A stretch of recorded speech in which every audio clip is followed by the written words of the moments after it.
Hello guys, എല്ലാവർക്കും അൽക്കമ ഓഫീഷ്യലിലേക്ക് സ്വാഗതം. ഒരു കൃഷിക്കാരൻ്റെ വീട്ടിലെ അഹങ്കാരിയായ പൂച്ചയുടെ കഥയാണ് പറയുന്നത്. ഒരു കൃഷിക്കാരൻ്റെ വീട്ടിൽ സുന്ദരിയായും അഹങ്കാരിയുമായ ഒരു പൂച്ചയുണ്ടായിരുന്നു. പൂച്ചയ്ക്ക് തൻ്റെ സൗന്ദര്യത്തെക്കുറിച്ച് ഭയങ്കര അഭിമാനമായിരുന്നു. തൻ്റെ തിളങ്ങുന്ന രോമങ്ങളും മെലിഞ്ഞ ശരീരവും കണ്ട് പൂച്ച എപ്പോഴും പറയുമായിരുന്നു, ഞാനാണെങ്കിൽ ഈ വീട്ടിലെ ഏറ്റവും സുന്ദരി. നായയെ നോക്കൂ, എത്ര വൃത്തികെട്ടവനും പരുകരുമാണ്. പാവം നായ ഇതൊന്നും കേട്ടാൽ മൈൻഡ് ചെയ്യാതെ തൻ്റെ യജമാനൻ്റെ വീട് കാക്കുന്ന തിരക്കിലായിരിക്കും. എന്നാൽ ഒരു ദിവസം ഒരു അത്ഭുതം സംഭവിച്ചു.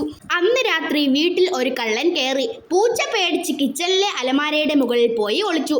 നായ കള്ളനെ കണ്ട് നിർത്താതെ കുരയ്ക്കുകയും അവൻ്റെ പിന്നാലെ ഓടാനും തുടങ്ങി.